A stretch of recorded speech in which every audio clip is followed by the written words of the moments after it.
네, 오늘 함께 볼 말씀은 신약 야고보서 1장 12절에서 18절 말씀입니다. 신약 야고보서 1장 12절에서 18절 말씀입니다. 제가 말씀 전체 읽고 말씀 전하도록 하겠습니다. 시험을 참는 자는 복이 있나니 이는 시련을 견디어낸 자가 주께서 자기를 사랑하는 자들에게 약속하신 생명의 면류관을 얻을 것이기 때문이라. 사람이 시험을 받을 때 내가 하나님께 시험을 받는다 하지 말지니 하나님은 악에게 시험을 받지도 아니하시고 친히 아무도 시험하지 아니하시느니라. 오직 각 사람이 시험을 받는 것은 자기 욕심에 끌려 미혹됨이니 욕심이 잉태한즉 죄를 낳고 죄가 장성한즉 사망을 낳느니라. 내 사랑하는 형제들아 속지 말라. 온갖 좋은 은사와 온전한 선물이 다 위로부터 빛들의 아버지께로부터 내려오나니 그는 변함도 없으시고 회전하는 그림자도 없으시니라. 그가 그 피조물 중에 우리로 한 첫 열매가 되게 하시려고 자기의 뜻을 따라 진리의 말씀으로 우리를 낳으셨느니라. 아멘.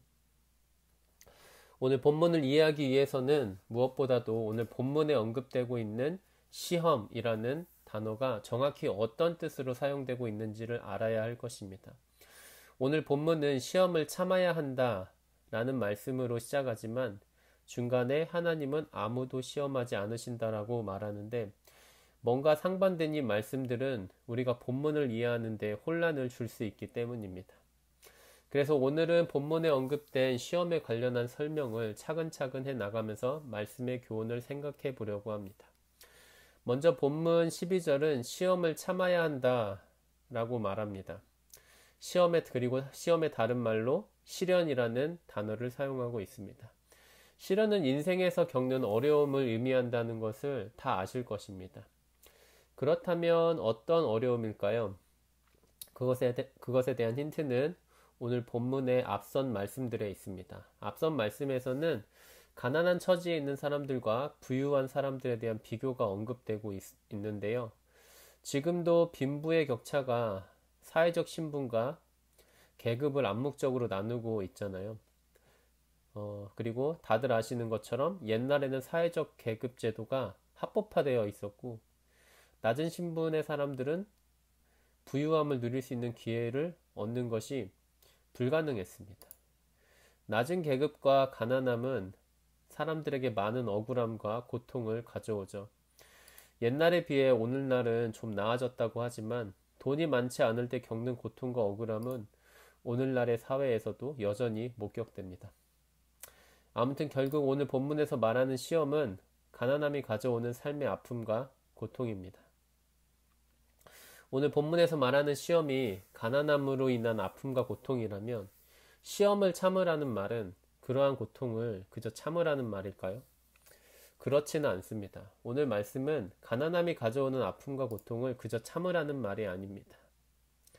우리는 가난함을 겪으며 하나님을 더욱더 의지할 수 있는 기회를 얻기도 하지만 가난함을 핑계로 악한 일을 행할 수도 있습니다. 다른 말로 나의 악한 행동을 죄로 여기지 않고 그것을 합리화하기 위해 나의 가난함을 핑계로 댈 수 있다는 것입니다.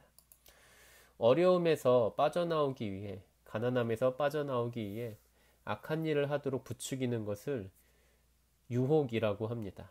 그런 의미에서 본문 13절에서 하나님은 아무도 시험하지 않으신다 라는 말은 하나님은 아무도 유혹하지 않으신다 라는 말로 이해되어야 합니다.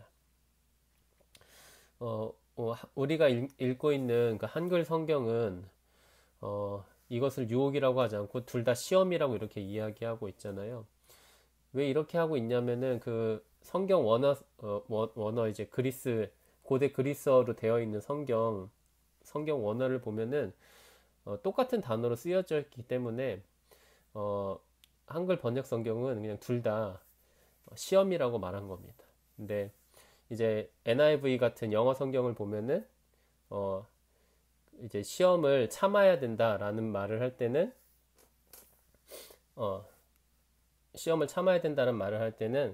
말 그대로 시험을 의미하는 단어를 사용하고 있는데, 그리고 또 하나님은 아무도 또 시험하지 않으신다라는 한글 성경을 NIV는 하나님은 아무도 유혹하지 않으신다라는 식으로 번역을 해놨어요. 그래서 영어 성경을 읽으면 좀 더 명확하게 이해할 수 있지만 한글 성경은 둘 다 똑같은 단어를 쓰고 있기 때문에 우리들에게 어느 정도 이해하는데 어려움을 줄 수 있다고 생각이 돼서 제가 설명을 드리는 것입니다.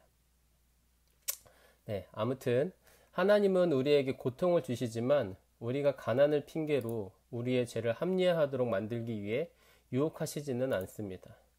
그것은 마귀나 하는 짓이죠. 하나님은 우리가 하나님을 더욱 의지하고 사람의 죽음 앞에서 어떤 힘도 발휘할 수 없는 이 땅의 소유물에 집착하지 말고 하나님의 은혜와 생명의 능력을 구하라는 요구를 하시는 것입니다. 하나님은 우리에게 그러한 믿음과 간구가 있는지를 시험하시는 것이죠. 오늘 본문에서 하나님은 빛들의 아버지로 소개됩니다. 그리고 어두움과 변덕의 상징인 그림자와 대조되십니다. 우리는 세상을 살면서 이 땅을 딛고 살아가죠. 그리고 이 땅을 딛는 것을 넘어서 이 땅을 의지하며 살 때가 많습니다. 이 땅에서의 소유를 위해 우리의 대부분의 시간을 보냅니다. 하지만 죽음 앞에서 그런 모든 것들은 우리에게 어두움과 변덕만을 가져다 줄 뿐입니다. 하나님께서 우리의 생명을 붙잡아 주시지 않는다면 우리는 결국 어두움 속을 헤매다 비참한 죽음을 맞이하게 될 것입니다. 하나님은 우리를 하나님께서 창조하신 모든 것들의 첫 열매가 되도록 하셨다고 말씀하십니다. 구약시대에서 첫 열매는 그 이후의 모든 열매를 대표하는 것으로서 모든 열매에 대한 축복을 구하기 위해 하나님께 드려지는 예물이었습니다. 예수님께서 우리의 생명을 위한 축복이 되시기 위해 부활의 첫 열매가 되신 것처럼 우리 또한 우리 이후에 하나님의 생명을 받을 사람들을 위한 축복의 열매가 되어야 할 것입니다. 우리가 땅의 것이 아니라 하나님의 축복을 구하며 악한 길에 빠지지 않는 시험에 통과하면 우리의 삶에 하나님의 축복이 임할 것입니다. 뿐만 아니라 우리를 통해 우리의 이웃들도 하나님의 생명의 축복을 얻게 되는 놀라운 일이 일어날 것입니다.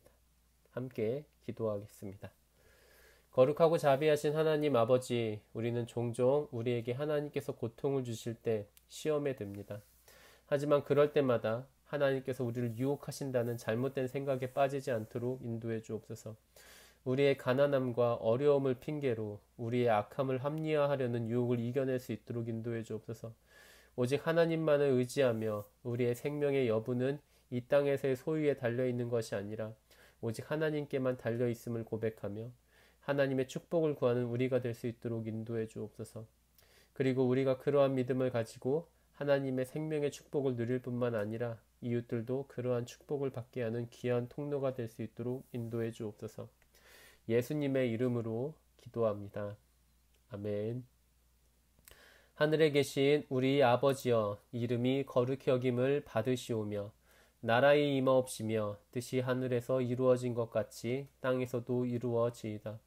오늘날 우리에게 일용할 양식을 주옵시고 우리가 우리에게 죄 지은 자를 사하여 준 것 같이 우리의 죄를 사하여 주옵시고 우리를 시험에 들게 하지 마옵시고 다만 악에서 구하옵소서. 대개 나라와 권세와 영광이 아버지께 영원히 있사옵나이다. 아멘.